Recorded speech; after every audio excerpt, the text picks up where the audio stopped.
Hey everyone, this is Randy Kim from the Banh Mi Chronicles podcast. So today I am joined with a dear friend of mine who I've known for a number of years, and his name is Anton Hur. So he is the author of Toward Eternity and the translator of Bora Chung's Cursed Bunny.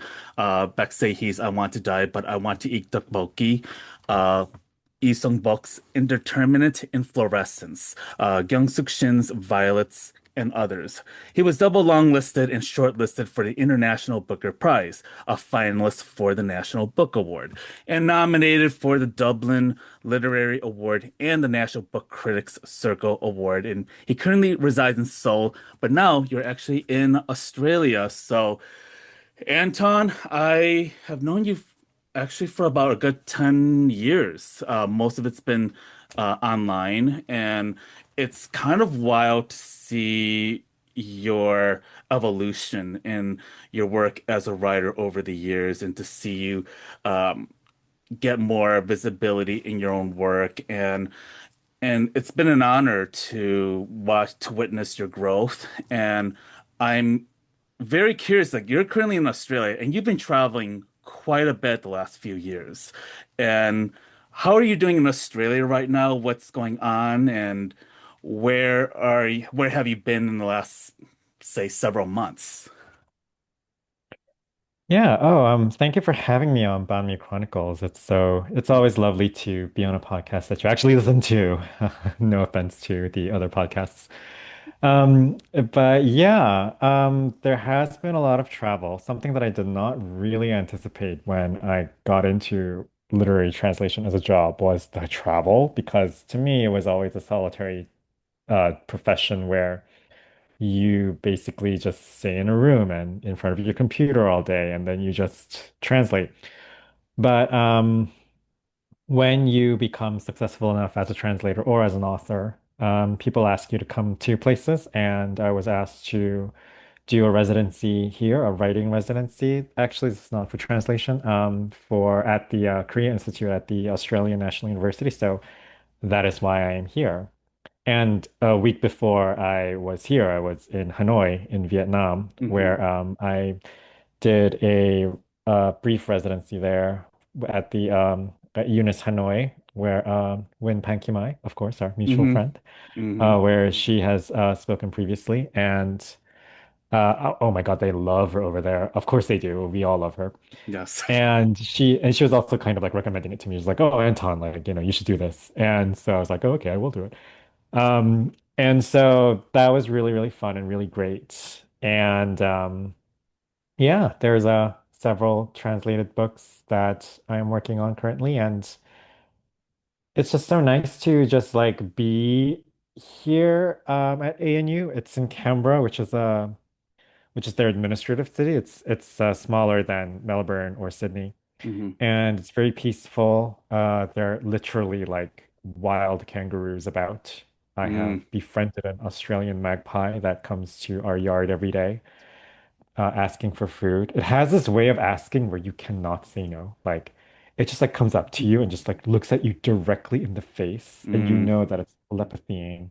Please feed me. Like, yeah. Yeah, they So run the country yeah. in Australia, so those animals do run the country.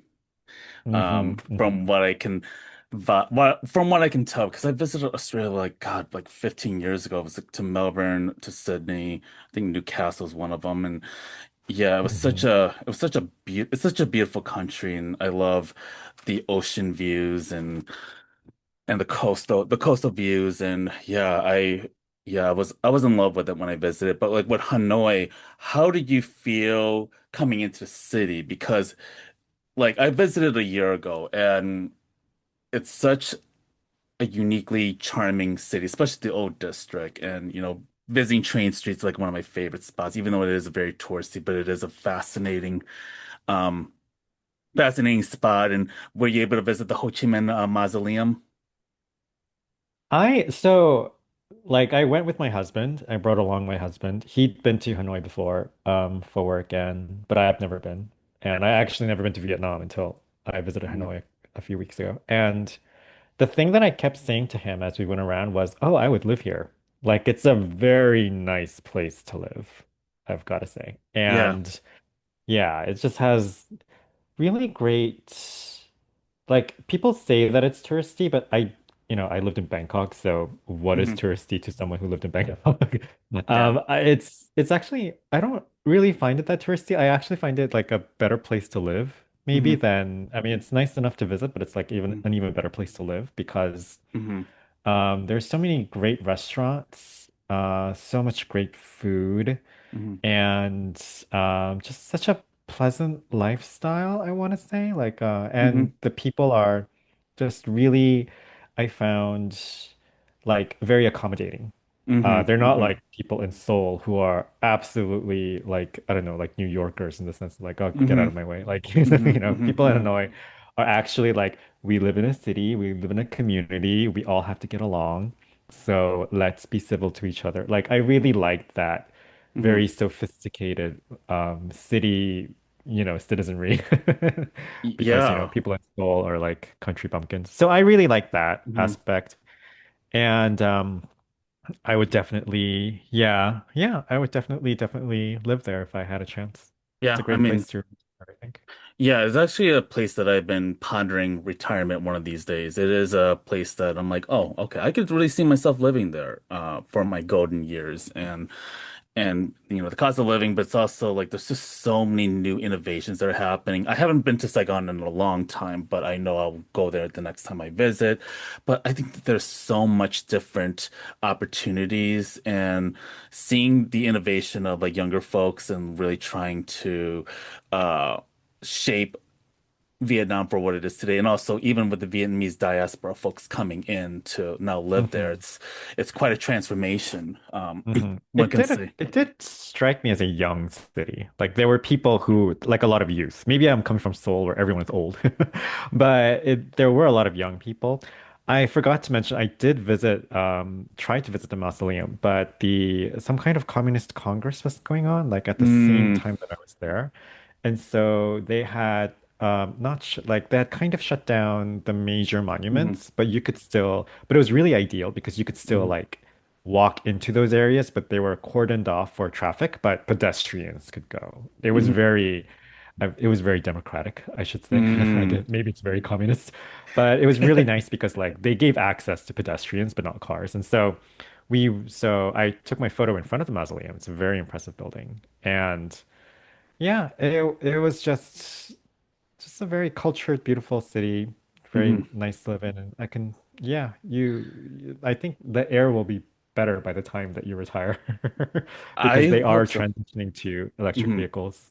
Yeah, so. Yeah, and I know you had lived in Seoul for many years, and I have visited Seoul several times back when I lived in Korea. I actually visited you a couple of years ago in Seoul, but I had lived in Busan for 3 years, and I've always been very biased about Busan. I do have it has a special place in my heart, and I always find it to be a little bit more hospitable and charming in some ways. And yeah, and actually, a lot of my former students now live in Seoul because that's kind of where all the jobs are at, which kind of surprises me because Busan is the second largest city, and I'm like, well, what's going on in Busan that makes people go up to Seoul?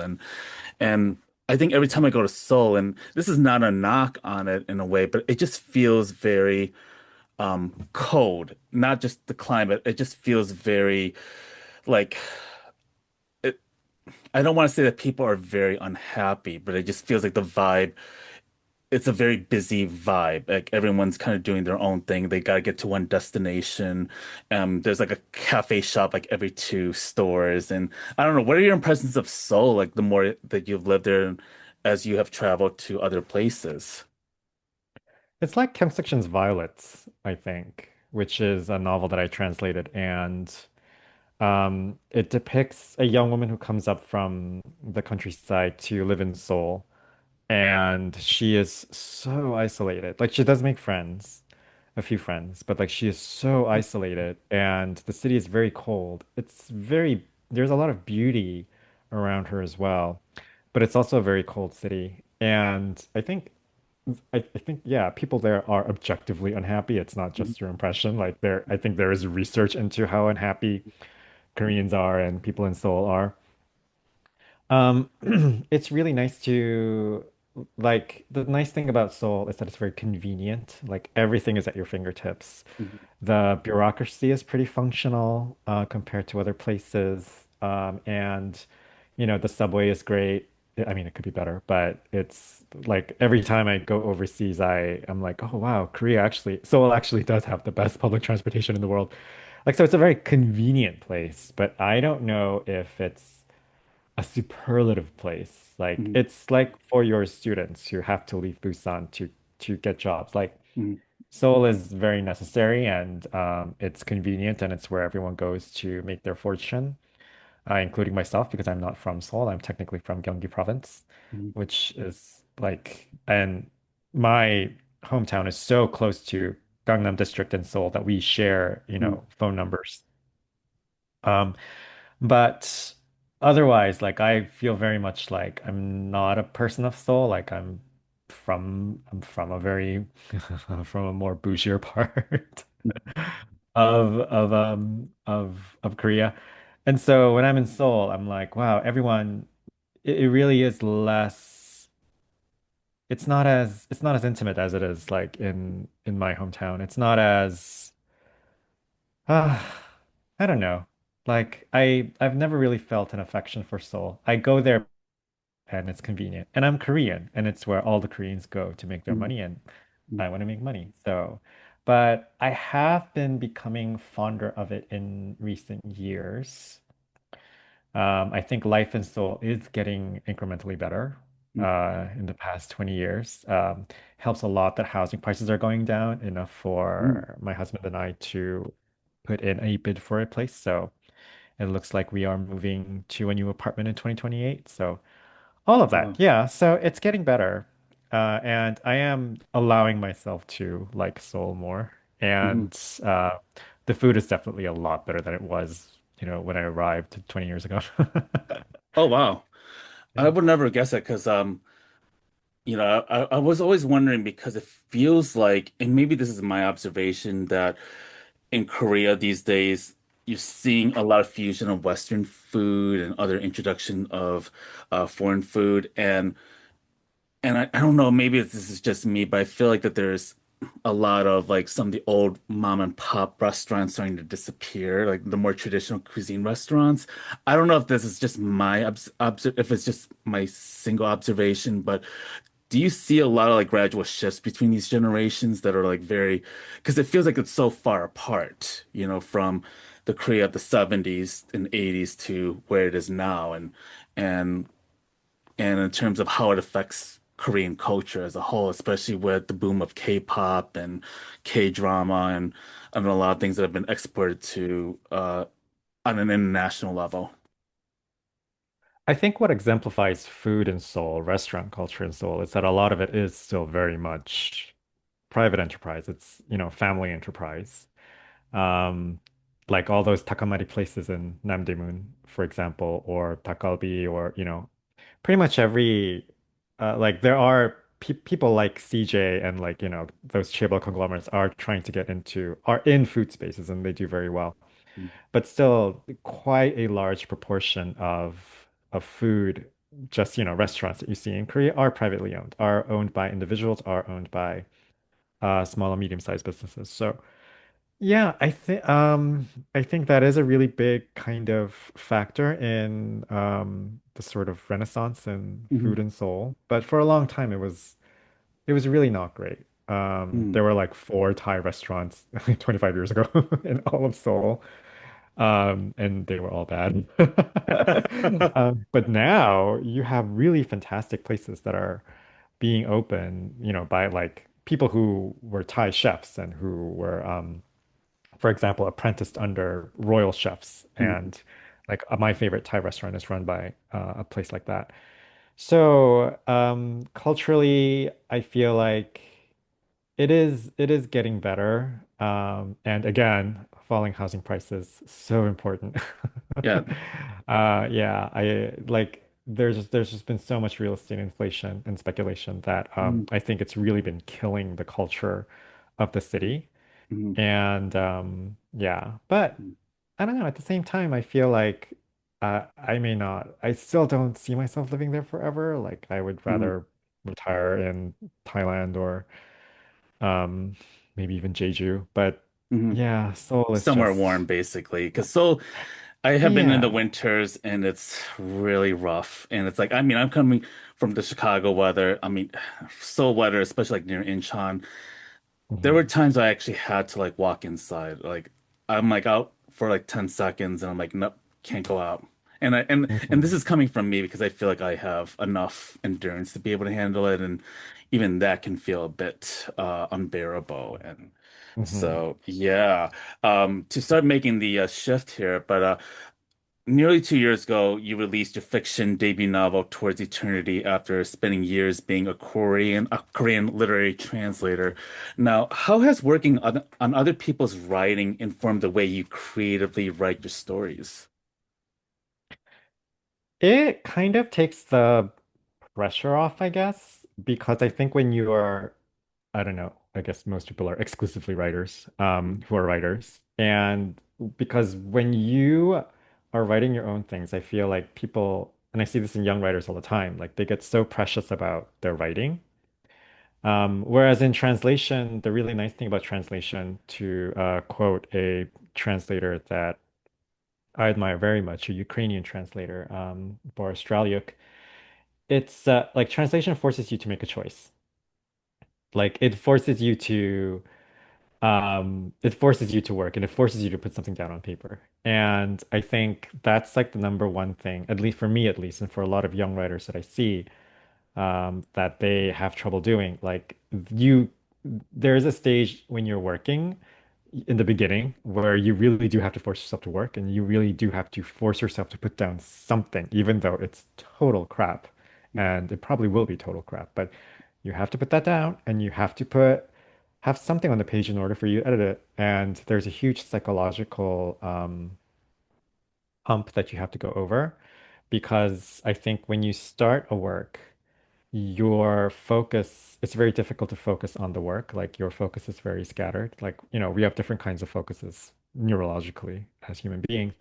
And we're coming from a state of very scattered focus when we sit down to work. And then we really have to figure out how to find the rhythm. And when people say like find the rhythm of the work or flow of the work, what they really mean is like to find the frequency, the focus to sort of figure out a way to concentrate in the moment so that you can produce the work. And so I think when you're a translator, you're so used to doing that, like when you sit down and to do work, to just like start working, that you are trained to recognize work when it comes from you.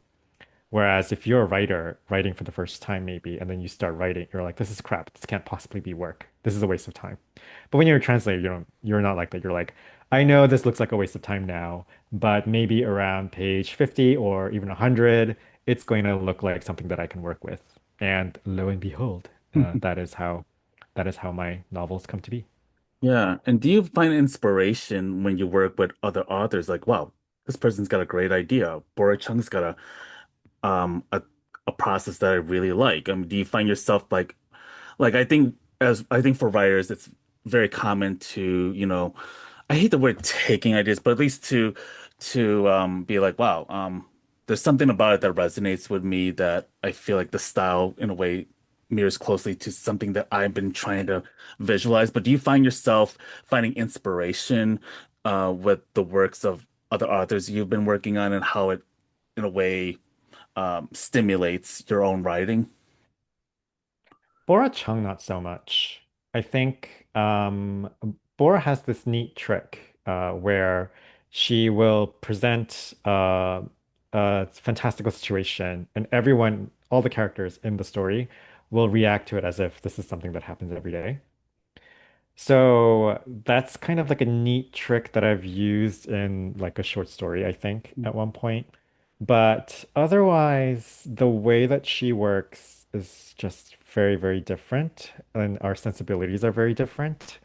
And so when she was translating Toward Eternity into Korean, I was a bit apprehensive, and lo and behold, she complained a lot about it because she hates poetry so much.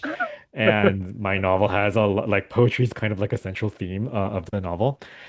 But she did a really great job at the end. And so Bora Chung, not so much. Like Shin, I learned a lot from translating her because Shin really is all about that focus, is about finding the rhythm and how rhythm trumps, having elaborate language or elaborate metaphors or even a very complicated story. Like it's all vibes almost for a Mhm. Shin book, for a novel. And those vibes, like she uses very simple language and very simple words and a very simple rhythm, but like you find yourself crying Mhm. when you're reading or translating her work. So that's kind of what I learned from other authors. You also learn from, being in publishing, like how to basically behave like a professional writer. Because sometimes authors don't behave like professional writers, and we won't say who. And you kind of think like, oh, when I'm a writer, I'm definitely not going to do that. And that also has been very, very helpful so Mm. far. Like, in what manner, like, what have you observed that was like, oh, this is definitely something I would never do as a writer when I'm in the publishing world? Well, I think certain writers like treat people who are trying to work with them in a very strange, contemptuous manner. Mm. And I feel like I understand that writing is a solitary act and it's an artistic act and you're an artist, but publishing is a collaborative act. So you can be a solitary artist who starves all you want on your own. That is completely your freedom to do. But if you decided to publish your writing, you have to be a team player. Like you have to be ready to collaborate and respect other people and acknowledge, boundaries and make sure that you don't, that you understand what people's jobs are and that you don't, expect them to do everything for you or expect them to, read your mind, things like that. I think there's a lot of expectation management that I really don't like doing as a translator, but am kind of forced to. And it's kind of like one of the things that makes the job like just really not great. Hmm. And I generally don't recommend people be translators because I feel like it is so much more work than you can ever imagine. Like you will be doing things that really are not your job and should not be your job. But if you don't do it, no one else does. And Hmm. I guess that's the same for like every job. But Hmm. for translation, it's like it's really bad. Like that aspect of it. It's the mission creep. It's like really, really bad. Yeah, I think what I'm also very curious about, because Korean to English is a whole nother dynamic. It's not just a simple Google Translate or like an AI translation. There's like context. There's massive context that really needs to be that a Korean audience is going to understand, but is a Western audience going to understand that? So I think that I'm very curious about what goes into psyche when you actually have to like navigate between the different worlds and trying to capture the Korean context, but not lose it completely to as a way for Western or non-Western audiences to understand. I think especially when I interpret, also when I translate, but especially when I interpret, because I do simultaneous interpretation, people look at you like you're doing a magic trick. And I guess to some extent that is true in the sense that, magic tricks that magicians do on stage, they're trained and they practice it. And so it's like any other skill. If you train and practice enough, and if you've done it for long enough, and I've been doing it for, God, over 20 years, 25 years, quarter century now. Like if you've been doing it for long enough, it kind of becomes second nature to you. Like you have an understanding of what the reader on the other end is like can understand or won't understand, and how much you have to approach. And every translator is going to have a different philosophy about this. Like some translators believe in approaching the reader a lot, which is my philosophy, and some translators believe that no, that is a form of colonization or white supremacy or catering to the white gaze. And so they do what is called a foreignized translation. And I respect that too. And that's another approach that's extremely valid and effective. Like when I was excuse me, when I was a judge for the International Booker Prize last year, the book that we gave the Booker Prize to was an example of a foreignized translation where the translator is less, I wouldn't say less willing to be accessible because the translator writes extremely engaging prose and she's a wonderful artist, prose artist. But she did not want to translate certain, terms, place names, honorifics because she wanted the texture of the original language, which is Kannada, an Indian language. And she created this beautiful, extremely beautifully textured translation, which I was like, oh, well, this has to win the prize because this is doing something that every translator really should think about doing at some point in their lives. And so those are the kinds of things that go through our minds when we think about contextualization. It's not all about like making it the most readable as possible, although I really make an effort myself because I tend to be a very commercial translator and I have a very commercial voice compared to a lot of other translators. Because I feel like Korean is just so far away from English, like geographically, as well as it's not like translating French to English. Okay. Like I have a completely different job than French English translators. Like I always tell them that like my job is very different from your job. My job is in fact completely different from your job. My job is actually harder than your job. And yes, I should get paid more than you. That's what I say to French English translators all the time. Um, and so, yeah, so I do think about contextualization a lot. And then it becomes a question of like, then who are you writing for? Are you translating for the white gaze? Like, who are you translating for? And in my mind, because I read so many books that have come out in the past few years, like I read a lot of recent literature as well as classics. And so in my mind, the reader is kind of built up through that because I assume that this is the Anglosphere readership. So I have a very vague idea of like what the reader, well, like what is available out there and what's hit and what the reader might be amenable to. It's not about trying to detect a trend because once you detect a trend, it's usually too late. It's really trying to set a trend. It's trying to create something that is compelling enough for the reader to follow you. I don't really follow the readership. I try to figure out a way to make the readership follow me, something that will really intrigue them, something that will challenge them in a really fun, interesting way. And so I have this sort of mindset when it comes to my translations, where I'm like, you should be reading this. Like that's my philosophy. It's not me going around trying to figure out what people are reading and what I should be translating. Thank you for sharing and giving us a deep dive on this. And after releasing Towards Eternity, what have you learned about your experiences as an author, and what have you learned from your audience's feedback?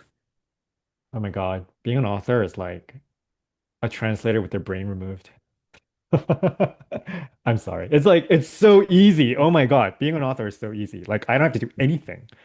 Like I just have to show up at literary festivals or like, bookstore appearances and be like, hey, like, this is my book. Look at how glamorous I am. I don't know. Like How long? it's Yeah. so easy. Like when you're a translator, do you have any idea how much I have to do behind the scenes? Like I'm working on the submissions, I'm working on researching editors, I'm working on Hmm. researching, Hmm. agents sometimes, and I have to figure out rights holder situation and I have to figure out like what is the best way to market and position this author because quite often sometimes I like because quite often I work with authors who don't have agents who do all that work.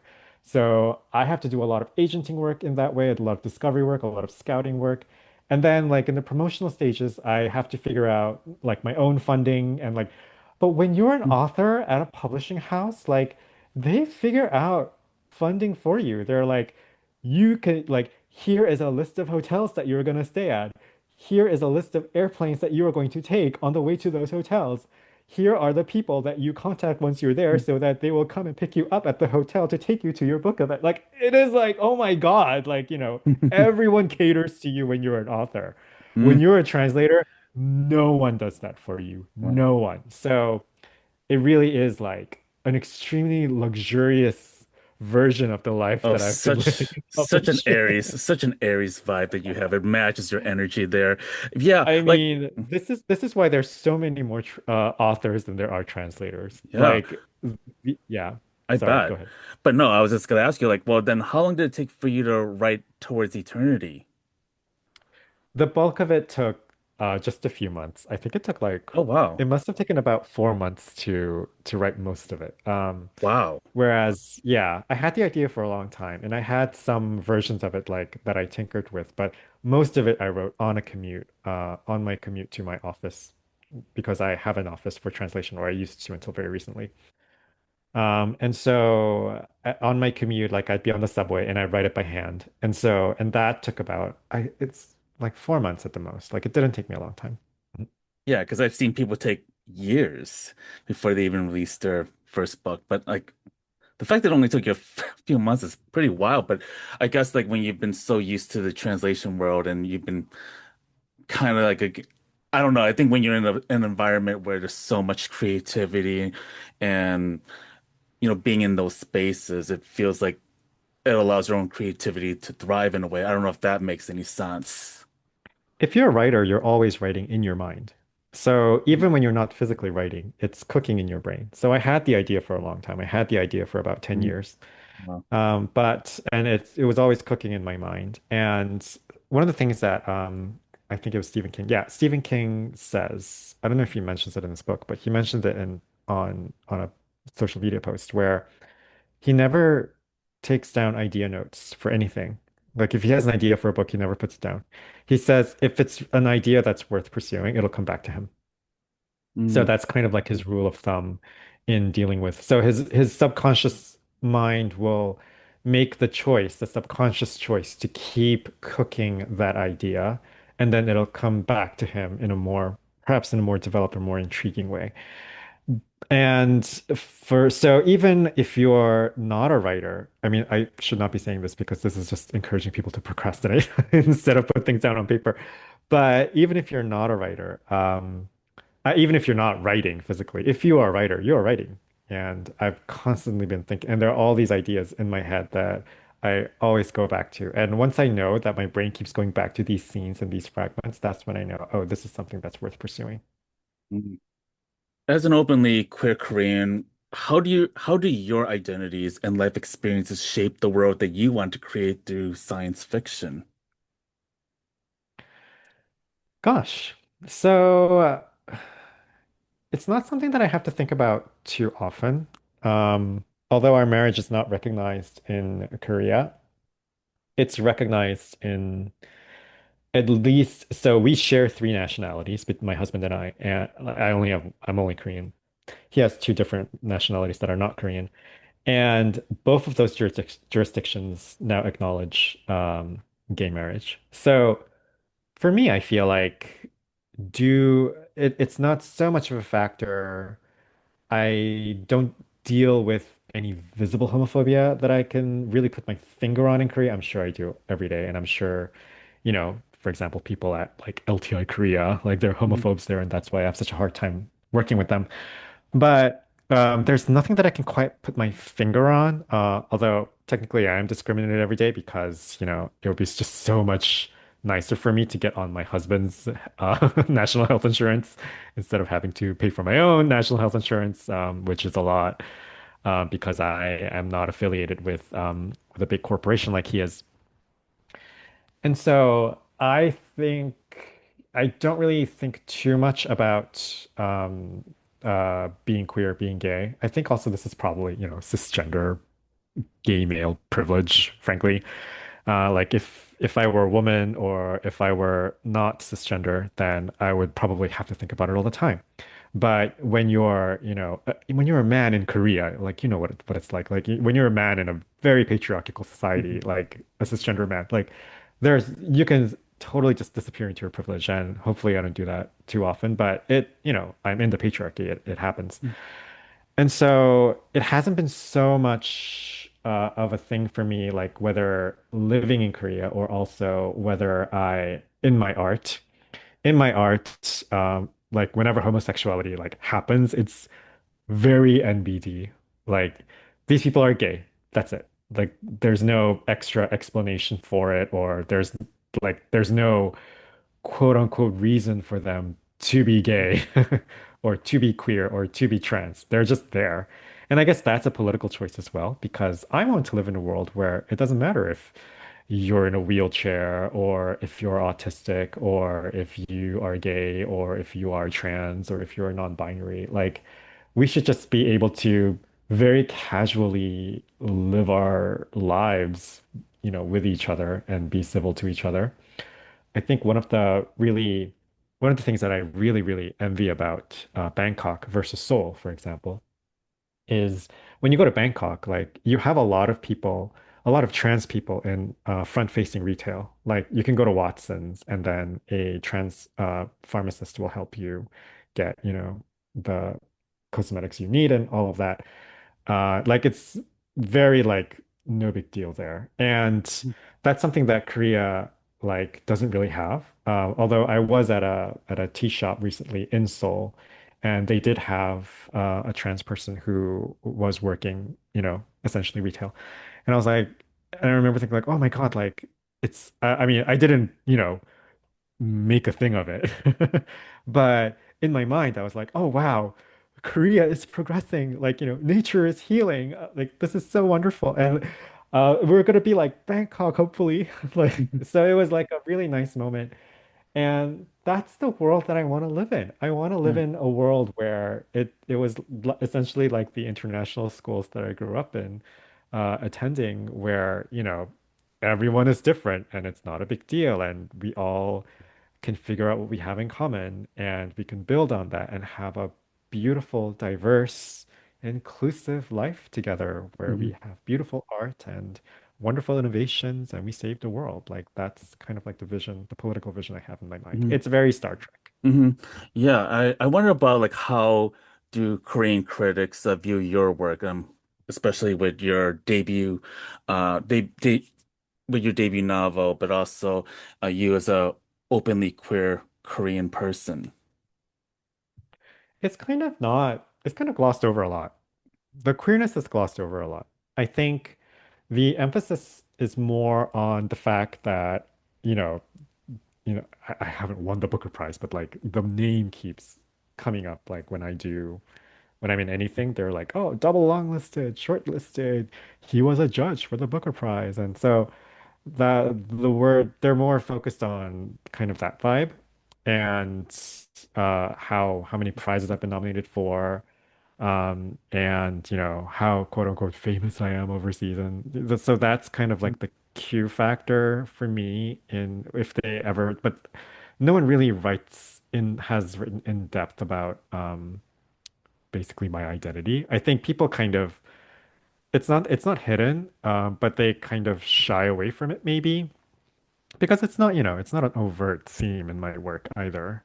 Although I feel like there's a lot of trans subtext and a lot of non-binary subtext and a lot of queer subtext in Toward Eternity. And yeah, I mean, the reviews for Toward Eternity in Korea have been, they're really funny. They're like, wow, you really get that he's a literary translator because he thinks about language a lot, which is their way of saying this novel was not as entertaining as I thought it would be because it talks in very technical.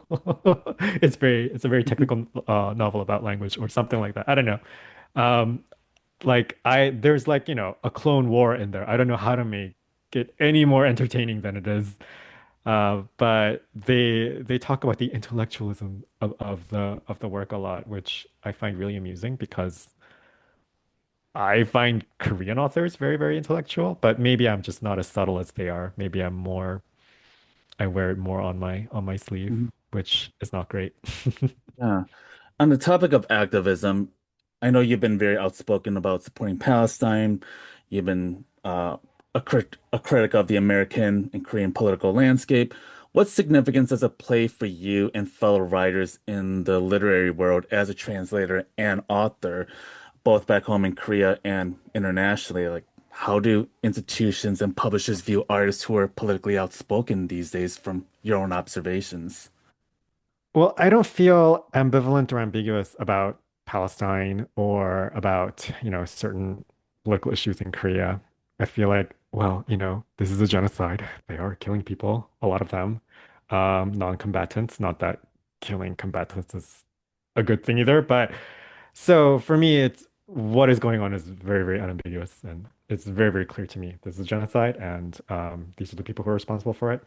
But what I'm more ambivalent about is writers and artists. I think we should, to me, a writer, especially novelists, and I consider myself as novelists, a novelist has to be political. Like, if you are an apolitical novelist, you're nothing. Like, you're worse than trash to me. That whole Berlinale, those bunch of people who are, filmmakers and who are trying Hoover. to be apolitical. Yeah, like you people are trash. You people are worse than trash. Trash, at least like you can do something with, like you can put in a landfill. I don't know. But like people like you create trash. You're worse than trash. So I think like if you're an artist, this is the pact that you have with society. You have to work with the truth. You have to deal with the truth, and you have to speak the truth, and you have to platform the truth. Else, why are you an artist? You can be so many other things, like be a bureaucrat. Like obviously that's what you feel like you're more suited for. Like work in a consulting company. They make a lot of money than authors do. I can tell you that. There's so many other things that you can do. Like, why be an artist? Why be a writer? Why be a novelist? But at the same time, I'm like, I don't know how much being a writer or being an artist really does for these causes. I mean, I'm still going to, put my name on petitions and I'm still going to go to protests and I'm still going to like make statements and um, be brave, whatever the F that means these days. What, but I am kind of like, I do acknowledge that, especially like sometimes for young artists, I'm like, I know that it's very, very scary. And I know that you don't have the resources that I have at this point. So it's a different like situation for different people. And I do understand that. But I also look at people who are like older than me, more privileged than me, have more money than me, who are white, who are, like I'm like, come on, you guys can do a lot more than I can, but you're not doing it. I don't understand that, and I'm not going to make excuses for you on that. And I don't know. I feel like there's a part of your question that I haven't answered. Well, I think well one of the question is like, have you in a way, or do you feel like you've been blacklisted or blackballed by like different publishers and institutions because like during after October 7th, 2023, which was the um which is what happened when Israel started its full-blown genocide on Palestine, there were a lot of threats from the powers that be that run a lot of like the big publishing companies or the entertainment industry itself that tries to put a lock on what people can say and can't do.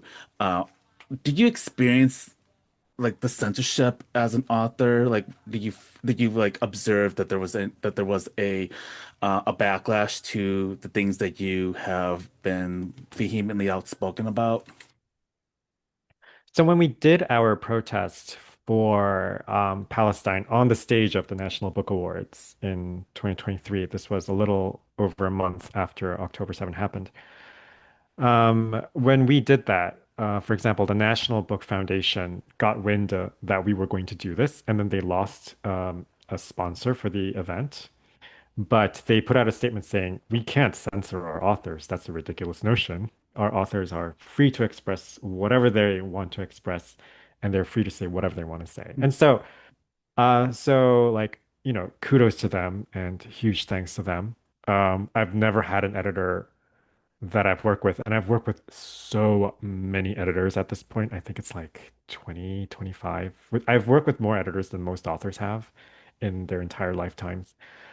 Like I've never had an editor come up to me and go, "Can you please shut up?" Like I've never had an editor do that. I think also maybe I just have a very kind of combative, nasty demeanor that no one dares to sort of like say that to my face. Um, but in and on social media, I'm pretty well protected because, well, not well protected, but I do protect myself. Like I turn off comments from people who don't follow me and that kind of stuff. Like I use the tools that social media provides me to protect myself. But whether I lost any opportunities, I have no idea. Like I still have a lot of work.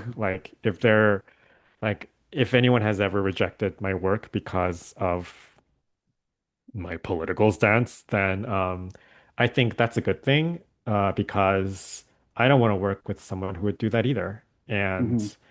that kind of thing, and I have so much experience in publishing at this point where I know that that kind of thing is just going to, bite me in the butt down the line somehow. Mhm. That if you if you really like if you lie down with dogs, you do get up with fleas. Like so the nicest way is to just not lie down with dogs and, make it very clear that, oh, these are the kinds of beliefs that I have, and you cannot gaslight me into doing others. And like I would rather not have a career Mhm. than Right. than have that kind of career. Mhm. I have the privilege to say and do that now. So Mhm. yeah, it's complicated. I am sure that I have been discriminated against, but like it's not something that I necessarily like.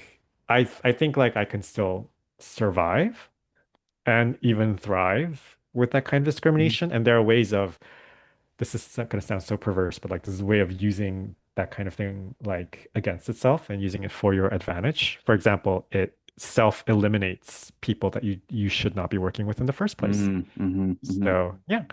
And publishing has so many institutions that frankly I feel like need to go away, need to be burned down, really. Um, and so I'm not enamored of like, oh my God, I have to work with FSG. Oh my God, I have to work with like I don't have that kind of mindset at all, Mhm. I don't care how like what famous author published you, or I don't care if you're a famous author period. Like, Mhm.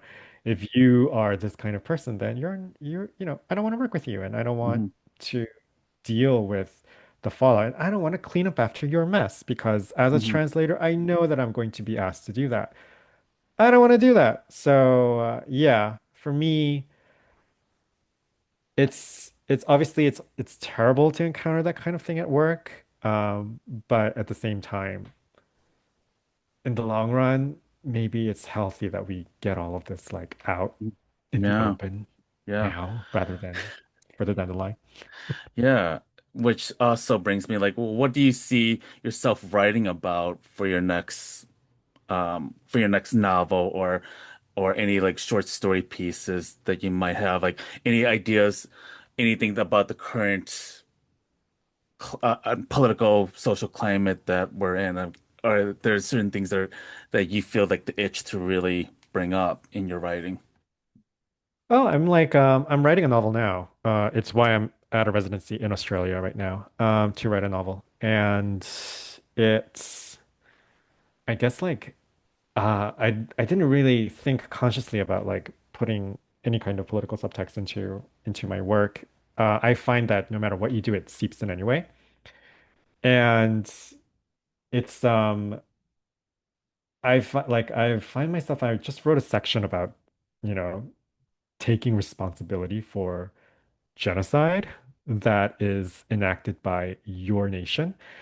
And because I was thinking about how Koreans have this sense of collective responsibility where, for example, if one Korean commits some kind of deed overseas, all Koreans feel responsible for that. It's a very weird reaction that we have, Mhm. but we're like, but it's also the same for like certain atrocities, like, for example, like Korean servicemen in during the Vietnam War, like committed many atrocities against the Vietnamese people. And you know, there there's been a lot of discourse on that. I mean, there should be more. And there hasn't been enough compensation in that regard. And there are these interest groups in Korea that are trying to bridge this gap between um, the Korean responsibility and also and so when I look at those groups and when I look at similar groups like that, it kind of like makes me think about how like how why do these people feel responsible? Like why do these people feel like because it's not like the victims are asking them specifically for an apology. The victims are very specific as to like who they want the apology from and in what form. Uh, they have very reasonable demands. They're very clear demands and specific demands, but these are not the people, these activists are not the people that that should be that, that they're asking apologies for, but you can still feel that they feel very responsible and they're trying to take on some of the responsibility that we perpetrated as a people to another people. And so that's a kind of like a wounding and a wounding in another on another Mhm. level, like on a nation level, and an acknowledgement that yes, even though these people were not, some of these people are not even alive during the Vietnamese War or Mhm. during the war in Vietnam War. Like there's some of these people, they have nothing to do with the war. They did not really directly benefit from. I mean, all of Korea benefited from the war in Vietnam, obviously, Mhm. obviously, obviously. But they didn't directly benefit from it. So, like, but they still feel the sense of responsibility. So I've been writing a bit about that in a recent section, and it's funny how like these ideas just like they surface as you write the language, and that's kind of been coming into my novel right now, which is about it's. I think the title is going to be Pax peoples, in other words. So it's going to be about all these different kinds of people like living together in an expansive universe, and it's going to be kind of like my international school vision for Mhm. for the universe. And so yeah, that's what I've been working on most recently. Mm. So we see AI changing the landscape for the literary world, and I'm curious about getting your thoughts on it from both the translator and author's perspective, and what that means to how publishers, writers, editors, and how they view their writing, and also protecting their intellectual property. Oh, I think AI is complete trash and it should be put into the garbage dump. And people are like, oh, it has like applications. And I'm like, what applications? Show me the applications. Like, what are these applications? Like, this is a product that does not have a use. Its only use is to attract as much venture capital as possible, as much investment funds as possible. Like, that is literally its only quote unquote use. It exists to suck money from stupid people. Like, that is the purpose of AI. The reason why, companies like Anthropic or OpenAI are being sued by authors and specifically for all of that garbage that they produce for large language models for LLMs is because, these AI companies, they have the technology to perhaps create an AI that can write or translate as well as a human being, but they don't have the data. They do not have the data. Like they, you can see that they clearly underestimated how much data that they would need to have an AI of the kind that they have, the neural net AI that they have, to simulate an actual human writer or an actual human translator. Like I call this the 1000 Anton Hur problem, where if you had 1000 Anton Hurs constantly labeling data for AI translation, then you would be able to produce one AI who can translate as well as one Anton Hur. But the problem is you don't have 1,000 Anton Hurs. You only have one Anton Hur, Mhm. and he's very expensive. So that's why I mean, that's my theory behind like why Anthropic pirated all of these books instead of paying authors to license them. Because I feel like a lot of those authors would have licensed their books if they were paid enough. Hmm.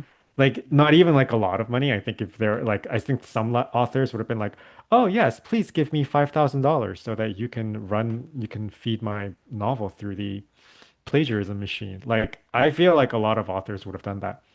Not me, but I feel a lot of authors are would have been desperate enough to do that. Mm. And so but they didn't even want to do that because they knew that that would be prohibitively expensive. They knew that that would be, you know, and even if they did license every single book ever written in the history of humankind, and there are a lot of books that are out of copyright that, they could Hmm. probably do whatever they want. But even that wasn't enough. Even all of the out of copyright, you know, books that existed wasn't enough for them to develop an LLM that came up to commercial standard. And so that's why they, pirated all of these books and found illegal means to get the data. So they have the technology, but they don't have the data. They just don't. And nothing they've produced have convinced me otherwise. Like they don't have enough data to train the AI to the level for commercial viability. And it's just a money-eating machine destroying the environment, and it needs to be burned down. It needs to be stopped. Hopefully, they'll find something to pivot to, because that is a lot of hardware, and Hmm. there must be something else that you can do with it. Hopefully, they'll find some other thing they can pivot to, because I think modern AI right now is essentially cryptocurrency that's been pivoted to because like a lot of the, Bitcoin mining like the cryptocurrency mining operations have to do with automation, and AI Hmm. essentially is automation, not really intelligence. Hmm. So I feel like this was the pivot after cryptocurrency. So now there's going to be another pivot, and we'll see what that is.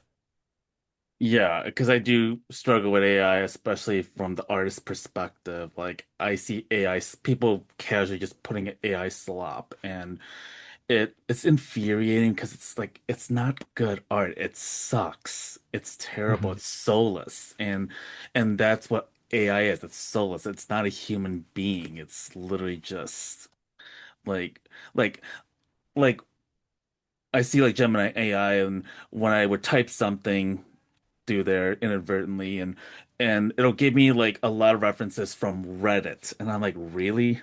Reddit?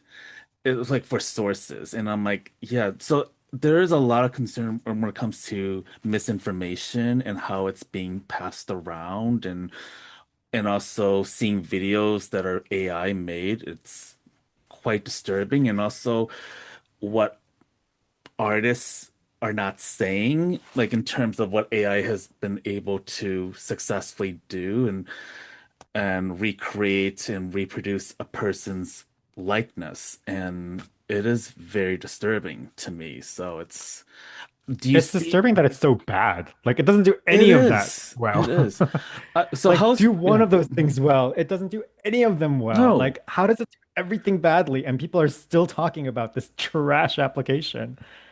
Yeah. It And just it's well, all how money. is, It's all about yeah, how are the laws in Korea? Like, have there been laws like already being presented? Because I know the US, I mean, I don't even want to get into the federal government on that part, but like, I'm curious about like with Korea, like in terms of how they are trying to, or how they view regulation of AI. I don't know actually. It hasn't been like there is there is a huge push for AI in Korea. Like the president mentioned the need to develop an AI industry in his inaugural speech earlier last year. So there is a push, there is a kind of like drive, but the legal environment is still pretty nascent, I think. And oh, but Korea is like the number one producer of deep fake revenge porn, like by a huge margin, Mm, apparently. Like most of the deep fake revenge porn produced in the world comes from Korea. mm, And so like I imagine that that's going to like fall into the criminal law sphere and how that's going to be prosecuted, and hopefully we'll see more legal advancement in that area. mm. But yeah, it's right now I don't know, like I don't like how bullish the Korean government in particular is when it comes to AI. I think we need to be a lot more cautious about this particular technology because, yeah, it's just so harmful and it has not proven to do anything right. And it has not been proven to be profitable. It's just a huge scam. And I don't want my taxes going into that. And, the Korean government has a lot of power in Korea. Like Mhm. in the US, it's, I don't know. But in Korea, like, the government, when it does something, it's a huge player, a huge stakeholder in Korean society. So Mhm. it's a bit disconcerting. Hmm. Yeah, so to change the mood of the topic, you and I know, knowing you for a while, you are a fan of Mariah Carey. And I'm curious about what are your favorite songs, albums, what comes to mind because she's also an Aries and she's like one of the first few artists that I grew up listening to. Her, Madonna, and Janet were definitely the first three artists that I gravitated quite a bit towards. But yeah, tell me about your Mariah Carey songs and what is it about her that really, um, I don't like to say the word inspires you, but like that really gets you excited and curious about. Carrie is so compelling as an artist for me ever since I was young. Like she has such a beautiful singing voice and she's known for being a singer, but she thinks of herself more as a songwriter. Mhm, And singing is kind of like the thing that is attached to her songwriting, but she finds writing a lot more interesting than singing. Like, in every interview she gives and, on every album, like you can tell that she enjoyed putting the album together, but like when she has to sing live, it's like, okay, great. This is a chore that I have to do in order to sell my albums and write my songs. Like I have to sing them now. mhm, Like you can kind of like no one, I mean she's wonderful in concert, but like you can tell that this is not the thing that she enjoys the most doing. mhm, Um, and so I was always kind of like intrigued by that dichotomy, I guess. mhm, And but at the same time, like she's such an excellent singer to the point where there were times when quite often, like in the 90s and throughout the noughties, where she'd be singing live, mhm, but everyone would be like, "Oh, she was lip syncing," or "Oh, she's a."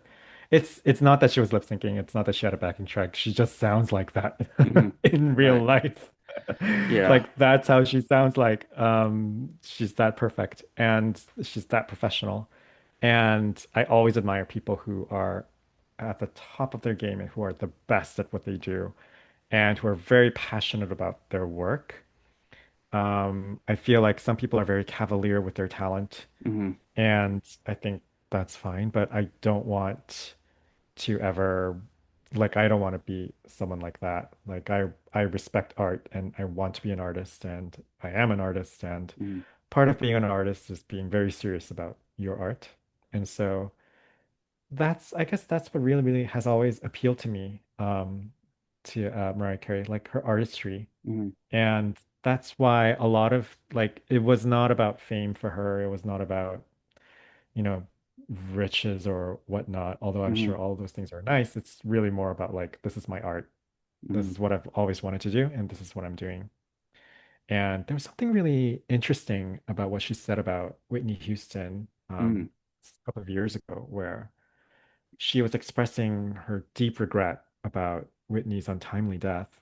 mhm, And she said something like, "Oh, sometimes I think if only Whitney had songwriting, if she were a songwriter, then she may have had more of an outlet for certain emotions and thoughts that she had, and she would have been able to process them in the way that she obviously does in her own songwriting." And I thought that was a really just interesting insight into the role of what the art of songwriting plays in Mariah Carey's life. I thought that was like a really interesting kind of like little glimpse that people normally don't associate with Mariah Carey. Normally they're like, oh, she's such a diva. Like, I don't know her. Hmm. We love everybody. Like, being wheeled out on stage on a wheelie chair. Like, that's what they think of when they think of Mariah Carey, That's not. the life, you know. I mean, I've always joked around that like I'm kind of in my Mariah Carey era of my life where I just don't feel like walking, you know, and and also there was an old video of her in the 90s where she was like running in high heels and I almost like had a heart attack. I was like, wow, she ran in high heels. I've never Yes. seen her work like that, you Yes. know? In the Honey video where she does her Yeah. own stunt. Yeah. Yeah. I mean, she was like racing on MTV with another like with a reporter and I was like, whoa, wait a minute. Mm. But Mhm. if I have to pick like particular songs that really stand out for me, like I mean I love Vision of Love and I Don't Want to Cry. Can't Let Go is a very underrated song for me. I Oh, will yeah. play I have a lot of feelings to that song. And actually one thing about Mariah Carey, oh, Anytime You Need a Friend, that song gets me, it gets me in my feelings. And I will say about Mariah, she has improved my vocabulary when I was in high Oh, school. Like yes. because she would use like She is a writer. yeah, she uses incandescent, emancipation, Mm. oblivious, Mhm. enamored. I mean, Inherently. yes, So many great words. So many great yeah, words that I use she, to this day. Yeah. yeah, and I think that's kind of what rubs off on me. Do you have like a particular favorite song or songs that stand out to you that you can never get tired of playing? I think Mariah is best when she sings sad songs. Hmm. Like I also love I Don't Want to Cry, Can't Let Go. Hmm. I like one of my favorite songs by her that I listen to over and over again is Portrait, Hmm. from the album Hmm. Caution. Hmm. And there is this, and also there are certain like very hopeful songs that she sings, like Runway from the same Hmm. album. Hmm. And Always Be My Baby is such an Hmm. interesting song in that Hmm. it's a very sad song lyrically, It is. but the melody is so bright and cheerful. There's a interesting irony in that I Hmm. can't quite unpack. And then the Hmm. video is all about like being in summer camp. Yes. And the sweet parting at the end of summer and like, oh, Hmm. this is a brilliant vibe. It is. Uh, yeah. So God, there's so many great songs. Like We Yeah. Belong Together. I mean, that song is just pure genius, pure R&B Hmm. genius. And I I I really dug. I still love the Glitter album. I think people really oh yeah. slept on it. And I got Mhm. actually fun fact, I got that album on 9/11. I kid you not, you know. That's when it came So out. it did. It did. And I, Yeah. being the Mariah fan that I am, like I went and got it that day and of course, 9/11 happened and it was quite a time to be listening to that album during that era. Um, yeah, like I do enjoy her sad songs, and I have, been very drawn to it for so long. It's kind of amazing to see how her legacy has grown and how like our our favorite performers are now getting much older, and it's hard for me to like see that era when that time comes when they're no longer able to perform and they're sunsetting. And so it is an interesting legacy. Yeah, but I feel like I'm kind of like starting to finally, I don't know, maybe it's a little premature for me to say it. I think I'm going to start like dwindling down my concerts these days because it's a lot of money and I feel like I've seen everyone that I need to see by this point. But uh, do you see yourself wanting to go to a concert? Oh my God. So when I was in New York in 2023, I was Uh-huh. on the subway and I look up and there's an ad for this is Melissa Etheridge on Broadway. And I'm Oh, like, wow. huh. I'm like, I didn't know there was a jukebox musical of Melissa Etheridge songs. That sounds cute.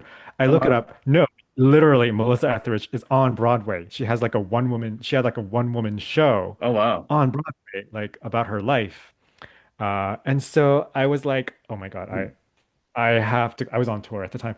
I'm like, I have to go to this. And so I go and I can't believe I'm about to see Melissa Etheridge live, which is, childhood hero. And I'm just like, I'm in line. Every other person online is like this white lesbian in Mhm. her 50s and 60s. Indigo I'm Girls. like Yeah. Yeah, like that's literally the only other people online. And they're kind of like looking at me. And then there are these ushers from the theater next door, and they're saying, Wicked is next door. This is Oh, not the line for Wicked. And you can tell whenever that usher came by, all these ladies would be looking at me and be like, I hope he heard that. yeah. And I'm like, bitch, I have been listening to Melissa Etheridge since I was like 10 years old or something. Anyway, Wow. so Yeah. I'm like, and I'm sitting in the theater and with all these other, white ladies, and I'm like, I refuse to believe that Melissa Etheridge is going to appear like 5 meters in front of me until it actually does. And then it does, and it's like the Wow. greatest moment of my life. Wow. It was transcendent. She's so good. And it was a really great show. It was a really extremely Yeah. well-made show. Wow. Anywho, yeah. So I still haven't seen Janet like live. I mean, I've seen Mariah live a couple of times, but I haven't yeah, seen Janet live. I know I have I've seen it a I've few seen times, Celine Dion live. Yeah, not yeah. to I've never seen brag. Madonna live. Yeah. I've seen Madonna plenty of times. There was one moment where I saw the Madame X tour. It was in the Chicago theaters. So she was doing a residency in a theater, and she had everyone's phones in a locked in a pouch. But she came by my Mm. section, and I was supposed to fist bump her, and her security hand knocked it away. I was like, "You son of a bitch!" And I like turn around, and she's like right in front of me, saying goodbye, Chicago, and and the door closes like right behind her, and she Mhm. vanishes. And I was like, "Wow, this is the closest I've ever gotten to her." Janet, I told you about my little well, I know you were aware about me meeting her for like a few moments, and that was Mhm. really surreal because I had the ring. The ring Oh. light was like so powerful, and I'm like, I was so Mhm. blinded by it. I'm like, and I was kind of like disoriented, and she just comes like right to me and poses, and I'm like, oh, and I had to like try to talk really fast because I don't want to like lose the moment before, her security guard kicks me out. And yeah, I mean, that was a fun moment.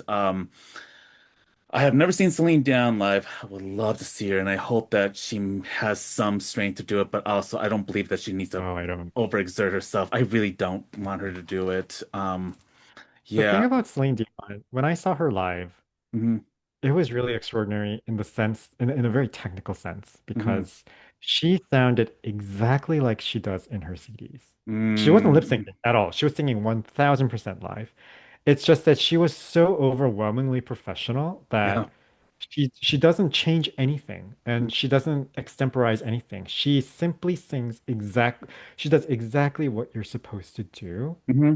And then and that's it. It's a great like whatever, but Hmm.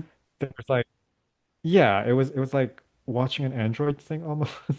That's pretty wild because Yeah. I feel like her professionalism is very top notch, but I also like Oh I know yeah. she would kept telling people like I'm gonna come back and I'm like I just don't want you to do this to yourself. Don't do it at the expense of your own Hmm. health, you know? Hmm. And so I mean I feel a little protective on that, but Hmm. um Hmm. I have seen Grace Jones twice, but the funny thing is she touched my hand both times and I thought Oh, that was yeah, the second time she came by my section. I was like, wait a minute, she's coming by my section and I like literally lost it. I mean, I'm a big fan of wow, Grace it's like being Jones. blessed by God. I mean, I touched her hand, not once but Yeah. twice, and I saw her You're hula going to hoop. heaven, Randy. Yeah, I saw her hula hoop, and I also like, Mhm. I also watched her like, um, you know, basically make Janelle Monáe like worship to her. So that was pretty Mm. wild. That was pretty wild for seeing them both together. But yeah, Mm. I know we're like living our queer dreams, our little Mm. gay man dreams, and it's kind of wild to see that as an adult. But yeah, as we start to wrap up, now I know you're working on your novel right now, but like anything else that you're currently working on, anything else that you're doing for this year? Oh, publishing this year. So many things. So what's the next thing that's supposed to come out? It's If We Cannot Go at the Speed of Light, by Kim Choi-up. So Kim Choi-up has never published a book in English. She's a bestseller in China, Indonesia, Mhm. Japan, I believe, in Korea, obviously, but she's never been published in English. She's our Ted Chiang, I say.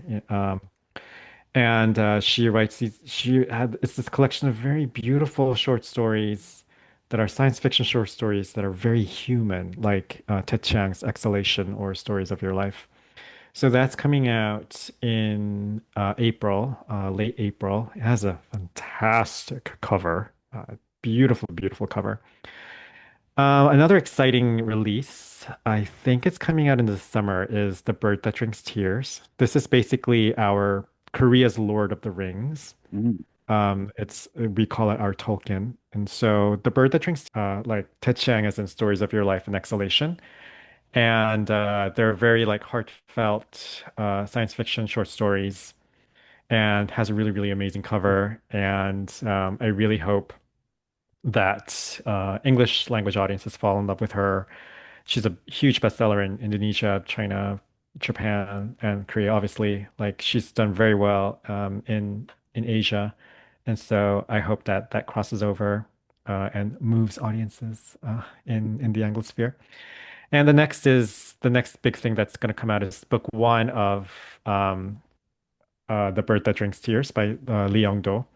And this is a tetralogy, four novels. The first book is coming out this summer, I think in June in America. And this is our Tolkien. Like this is our Lord of the Rings. Yeah. And so really, really big deal fantasy tetralogy. It's about essentially about four races who worship four different gods. And there's a big conspiracy up, and this is our Tetchang. And these are very, very heartfelt short stories, science fiction short stories, about all these different emotions and feelings. And they're science fiction, but at a very human, individual level. And and it's been a huge hit in Indonesia, Japan, China, and so we're hoping that she'll cross over to English language audiences as Mm. well. And there's also The Bird That Drinks Tears by Lee Yong-do.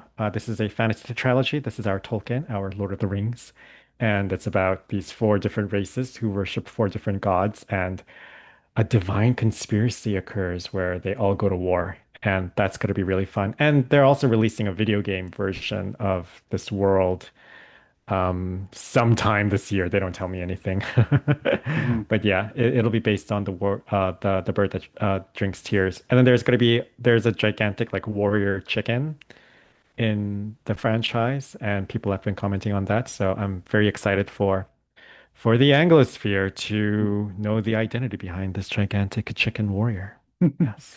And, I want to say thank you so much for being on my show. And I really appreciate all the work and the knowledge that you have imparted, and especially in this episode, but also like what you have shared, what I've observed through your social media and through your writings. And just to really see you grow has been quite an honor. And I hope that people can pick up your current book, Towards Eternity. You can get it online, and also feel free to follow Anton Hur. I will put that in the show notes. And I really am so happy to have you on, and all the best to you in your travels, and have fun with the kangaroos and koalas, and hopefully you don't come across any life-size spiders or roaches, things I hear about in Australia.